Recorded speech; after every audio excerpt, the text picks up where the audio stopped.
마음이 가슴 속에 차올랐기 때문에 그렇습니다. 그 차오르는 감정을 억누를 수 없어가지고 터져 나온 것이 바로 그 함성과 한호였다라는 겁니다. 사실 우리 인생도 그렇습니다. 기쁨이 넘칠 때나 슬픔이 밀려올 때 우리는 가만히 있지 않습니다. 기쁨은 노래와 웃음으로, 또 슬픔은 눈물과 탄식으로 흘러나옵니다. 사랑하는 가족에게 기쁜 소식이 들릴 때는 박수와 노래소리가 나오지만, 또 사랑한 사람을 잃었을 때는 억누를 수 없는 눈물이 우리에게 나옵니다. 이처럼 우리 인간은요, 감정을 표현하는 존재입니다. 그렇다면 하나님의 백성인 성도에게 있어서 가장 고귀한 감정의 표현은 무엇이겠습니까? 바로 하나님을 향한 찬송입니다.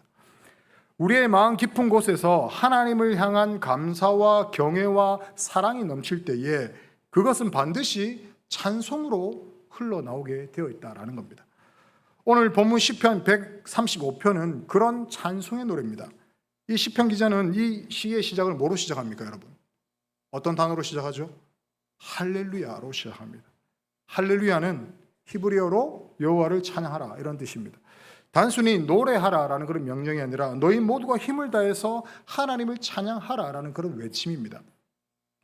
자, 그렇다면 여러분, 성도는 어떤 사람입니까? 단순히 교회에 나오는 사람을 성도라고 하지 않습니다. 성도는 곧 하나님을 찬양하는 사람입니다.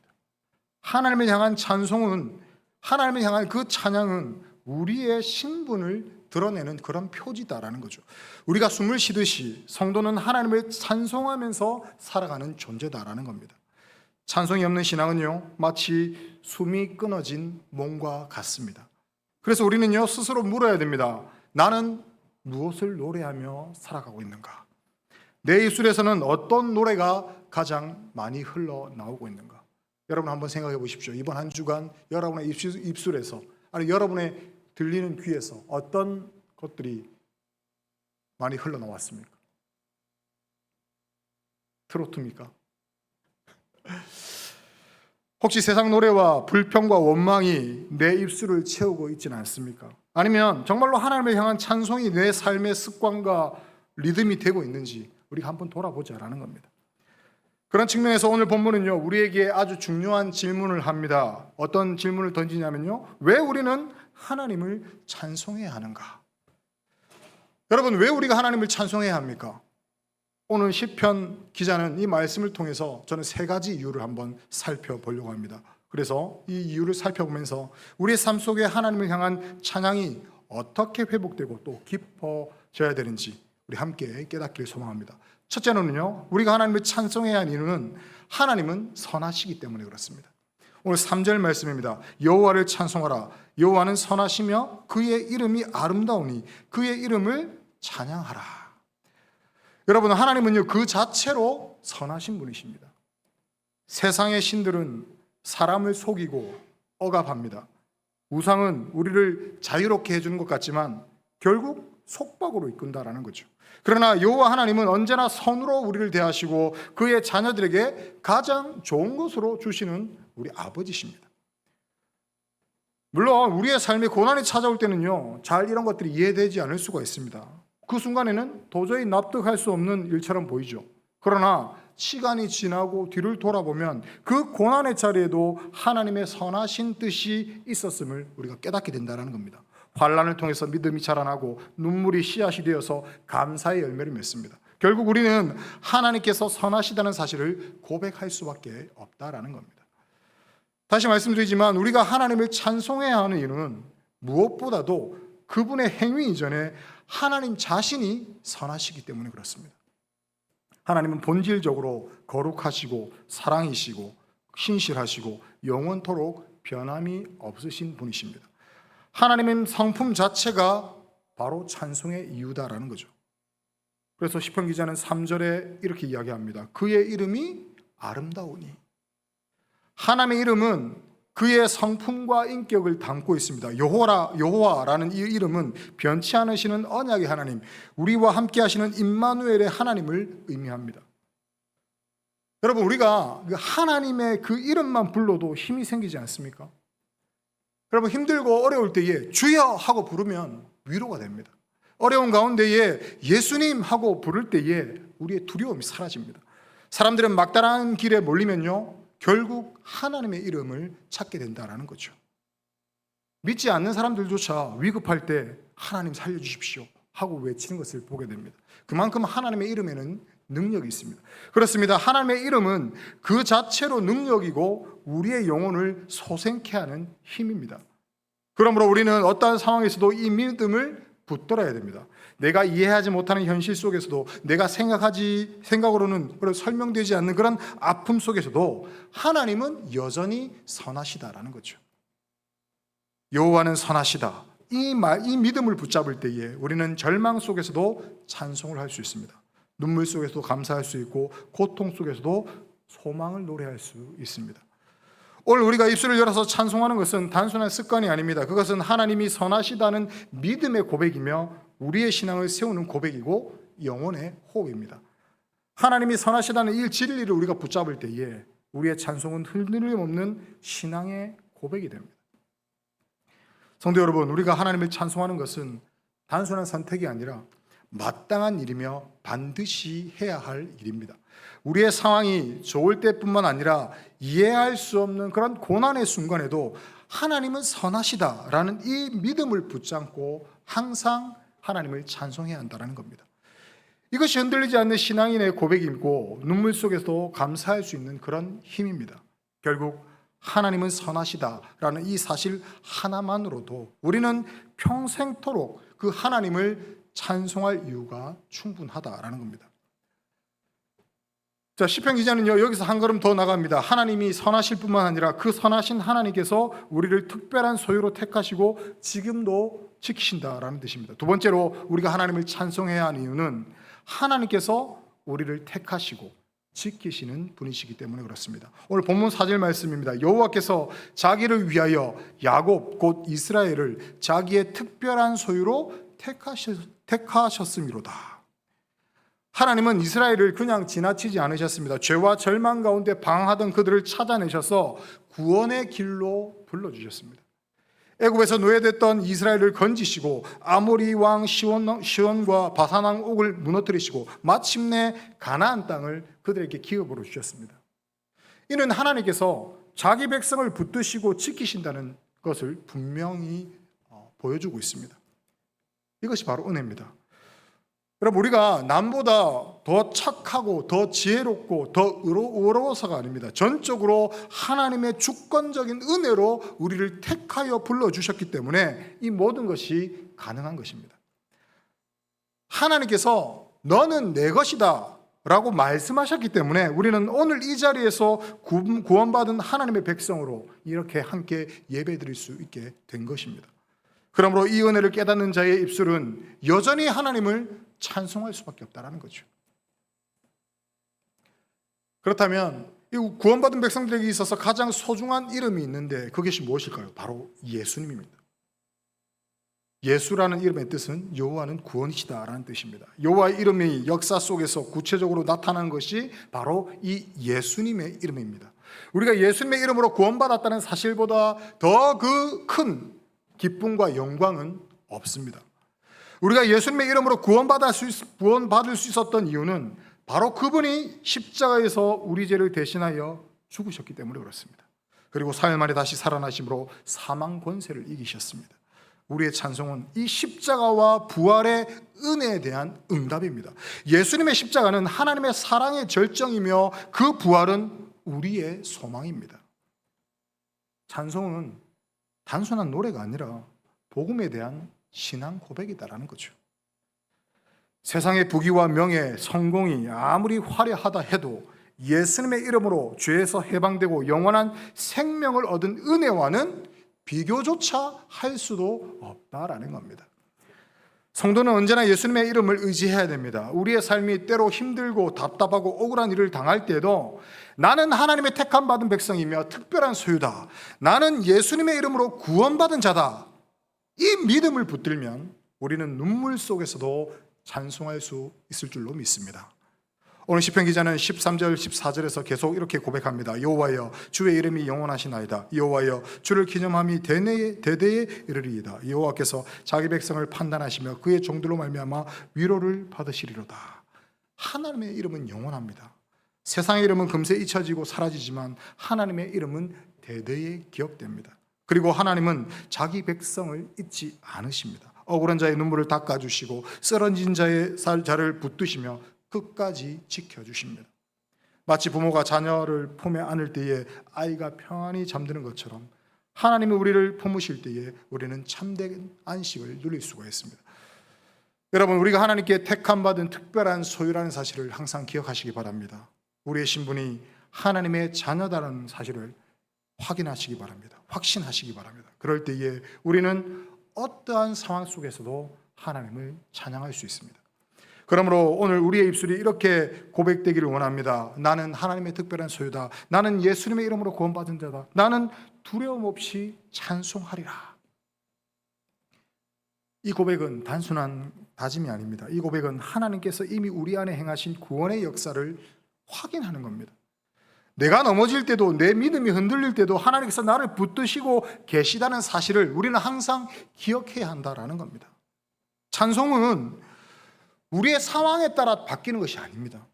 하나님께서 나를 택하셨다는 변함없는 그 사실 위에 세워져야 합니다. 이 은혜를 확신하는 성도는 인생의 어떤 자리에서도 찬송을 멈추지 않는다라는 거죠. 감옥에 갇힌 바울과 실라가 한밤중에 하나님을 찬송했을 때에 옥문이 열렸던 것처럼 우리가 하나님을 찬송할 때에 우리의 인생의 옥문이 열리고 두려움이 떠나가며 새로운 소망이 싹트게 될 줄로 믿습니다. 우리가 하나님의 특별한 소유라는 사실을 믿는다면 오늘 우리의 찬송은 단순한 노래가 아니라 믿음의 선언이요, 영적인 무기가 됩니다. 찬송은 하나님이 우리 편에 계심을 선포하는 행위입니다. 그러니까 여러분, 찬송하는 자는 패배가 있습니까? 없습니까? 패배가 있을 수가 없죠. 왜? 하나님이 우리 편에 계시기 때문에. 성도 여러분, 우리가 하나님의 특별한 소유라는 사실은 단순한 신분의 변화만이 아닙니다. 그것은 우리의 삶 전체를 지탱하는 기초가 됩니다. 내가 넘어져도 다시 일어설 수 있는 이유, 절망 속에서도 소망을 놓지 않을 이유, 고난 중에서도 감사할 수 있는 이유, 그 이유가 바로 여기 있다는 거죠.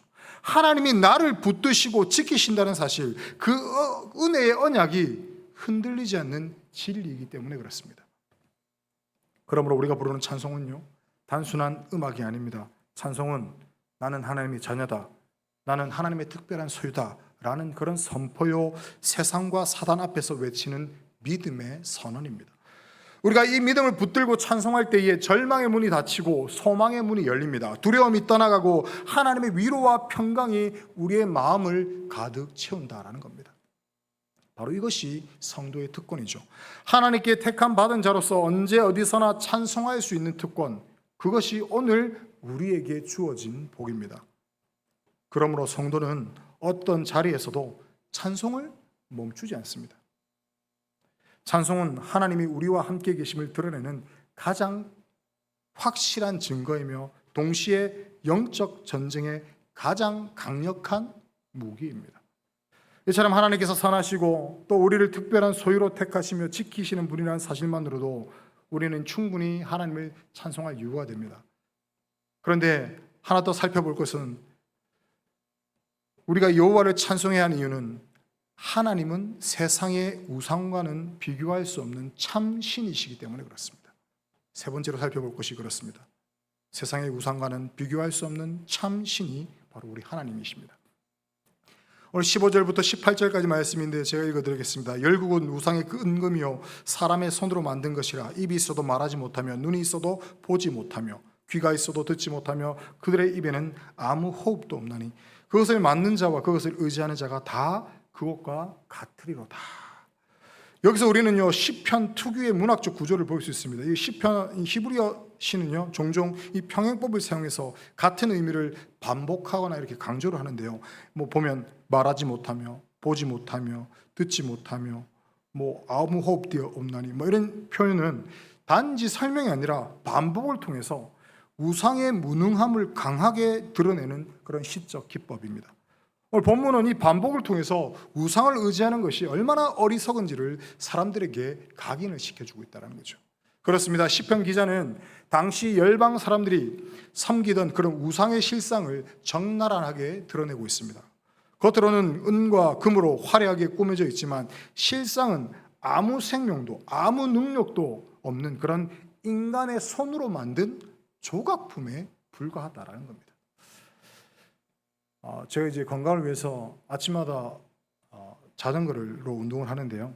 매일 거의 매일을 이제 온천천을 지나서 수영강을 건너서 그 광안리를 지나서 남천 삼익비치를 돌아서 이렇게 다시 교회로 오면 1시간은 조금 더 걸리는데, 자, 이 온천천을 딱 제가 딱 내려가면 어느 순간 다 운동하시는 분이 많이 계세요. 많이 계신데 어떤 분이 운동을 안 하시고 갑자기 이제 제가 타고 가면 옆에서 두 손을 모으고 이렇게 하고 있어요.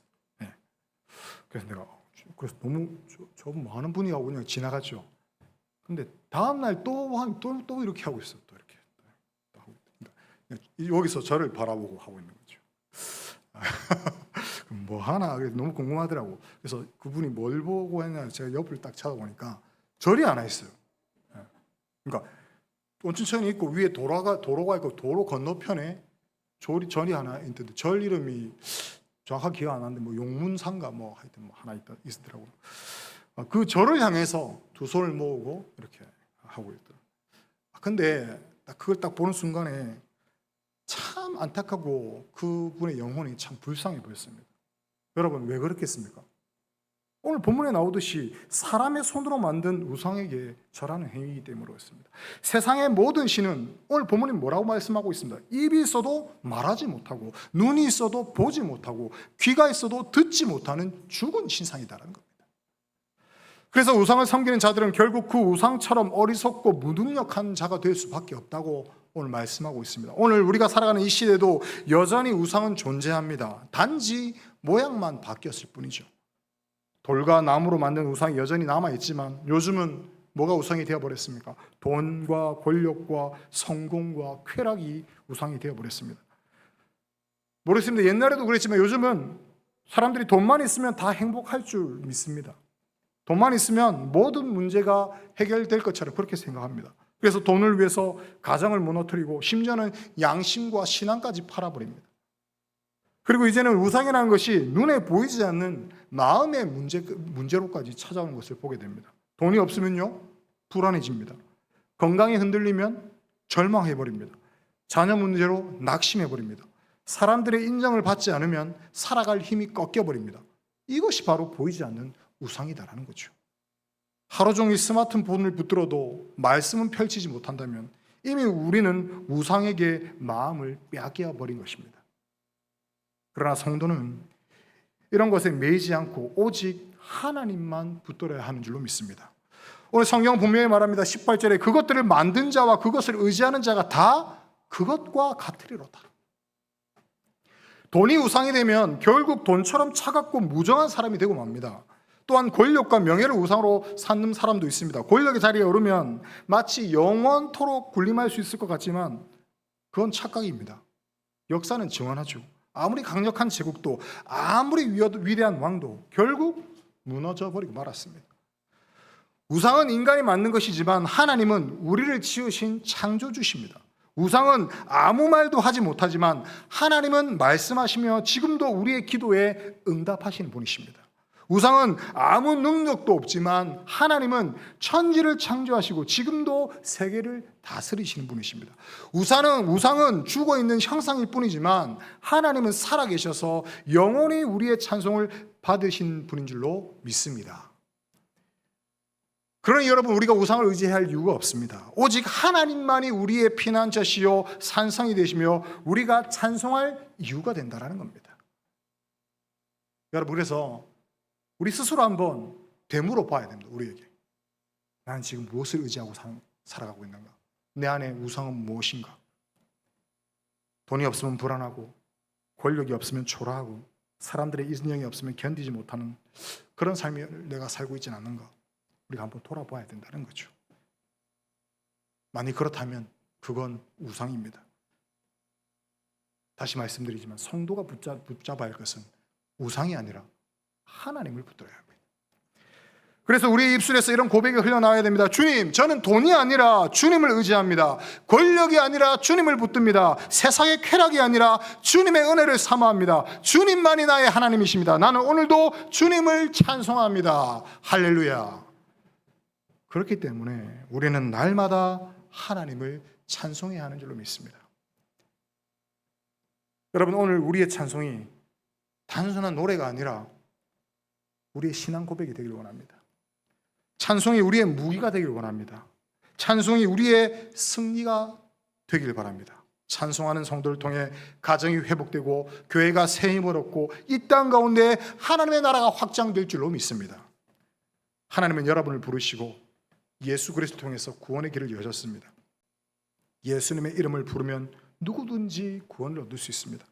하나님은 여러분도 그분을 하나님을 찬송하는 자녀로 부르고 계십니다. 오늘 이 말씀을 들으면서 마음에 감동이 있다면 그 마음은 하나님께서 여러분을 향해 일하고 계시고 있다는 그런 증거입니다.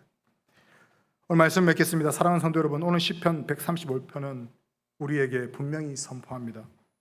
여호와를 찬송하라.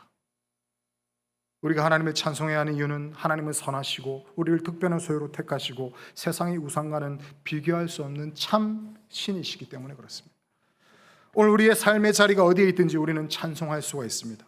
기쁨 가운데서 찬송하고 눈물 가운데서 찬송하고 억울한 일 앞에서도 찬송할 수가 있습니다. 왜냐하면 우리를 붙드시는 하나님은 선하시고 우리를 택하신 하나님이 여전히 살아계시며 그분의 우리의 참 하나님이시기 때문에 그렇습니다. 성도는 찬송으로 사는 사람입니다. 찬송이 사라지면 신앙이 메말라 버립니다. 그러나 입술의 찬송이 회복되면 마음의 믿음이 살아나고 삶의 소망이 솟아납니다. 찬송은 우리의 신앙을 지탱하는 영혼의 호흡이며 영적 전쟁에서 승리하게 하는 강력한 무기입니다. 오늘 이 금요 블레싱 기도를 마치고 세상 속으로 나갈 때에 하나님을 찬송하는 성도의 삶을 사시기 바랍니다. 이 자리에는 저는 잘 모르지만 재정적인 어려움 속에 계신 분들도 있을 것이고 건강 때문에 힘들어하시는 분도 계실 것입니다. 가정의 문제, 자녀의 문제 때문에 마음에 무거움이 있는 분도 있을 겁니다. 그런데 여러분, 이걸 꼭 기억하시기 바랍니다. 지금 그 자리가 바로 저와 여러분이 하나님을 찬송할 자리입니다. 감옥에서 바울과 실라가 하나님을 찬송할 때 옥문이 열렸듯이 우리의 가정과 일터와 마음의 옥문도 하나님을 찬송할 때에 반드시 열리게 될 줄로 믿습니다. 이 사실을 우리가 깨닫는다면 언제 어디서든지 하나님의 이름을 높여야 합니다. 우리의 찬송을 받으시는 하나님께서 여러분의 삶을 붙드시고 가정을 지키시고 우리 교회를 새롭게 하실 줄로 믿습니다. 다시 말씀드립니다. 우리가 하나님을 찬송할 때에 하늘문이 열립니다. 우리가 찬송할 때에 사단이 떠나가고 찬송할 때에 마음의 평안이 임하는 줄로 믿습니다. 찬송할 때에 묶였던 것들이 풀리고 다퉜던 길이 열립니다. 하나님을 향한 찬송은 단순한 노래가 아니라 믿음의 선포고 어둠을 밝히는 빛입니다. 여러분, 낙심이 찾아옵니까? 하나님을 찬송하십시오. 마음이 무겁습니까? 하나님을 찬송하십시오. 길이 보이지 않습니까? 그래도 하나님을 찬송하십시오. 여호와를 찬송하는 자에게 하나님께서 반드시 길을 열어주실 줄로 믿습니다. 오늘 우리가 드리는 이 찬송이 단지 이 밤에만 머물지 않고 우리의 평생의 노래가 되기를 바랍니다. 마지막 호흡이 다하는 그날까지 할렐루야 여호와를 찬송하라, 이 고백이 우리의 입술에 머물기를 원합니다. 이제 우리의 각자의 삶의 자리로 돌아가지만 찬송하는 심령으로 살아가시길 바랍니다. 하나님의 찬양하는 그 찬송으로 하루를 열고 그 찬송으로 또 하루를 마무리하시기 바랍니다. 그때 하나님께서 우리의 삶 가운데 임재하시고 우리의 걸음을 인도하시며 끝내 승리의 노래를 부르게 하실 줄로 믿습니다. 그래서 저녁이 좀 늦었지만 이 믿음의 확신을 가지고 우리가 이 시간 저를 따라서 한번 이렇게 고백했으면 좋겠습니다. 한번 따라하겠습니다. 나는 항상 여호와를 찬송하겠습니다. 어떠한 상황 속에서도 찬송하겠습니다. 영원히 찬송하겠습니다. 할렐루야. 결국 신앙의 가장 큰 비밀은 바로 언제나 하나님을 찬양하는 겁니다. 우리의 삶에 때로는 눈물이 있고 억울함이 있고 설명되지 않는 그런 고난이 있습니다. 그럴 때 찬송하기 힘들죠. 그럴 때 어렵습니다. 그러나 그 자리에서 그럼에도 불구하고 우리가 주님을 찬양할 때에, 그럼에도 불구하고 하나님께 영광을 올려드릴 때에 하나님께서는 반드시 일하십니다. 가정의 문제 앞에서 찬송할 때 하나님께서 역사하시고, 건강의 연약함 속에서 찬송할 때에 하나님께서 붙드십니다. 자녀의 문제와 경제적 어려움 속에서도 우리가 하나님을 찬양할 때에 하나님은 길을 내시고 소망을 주십니다. 다시 한번 여러분께 말씀드립니다. 성도는 어떠한 상황 속에서도 찬양을 멈출 수가 없습니다. 기쁨 중에서도 눈물 속에서도 마지막 호흡을 다하는 그날까지 찬송하는 것이 성도의 길입니다. 이것이 바로 하나님이 우리에게 주신 가장 큰 무기요 승리의 비밀입니다. 오늘 각자의 삶에 돌아가셔서도 이 찬송의 고백을 계속 이어가시기 바랍니다.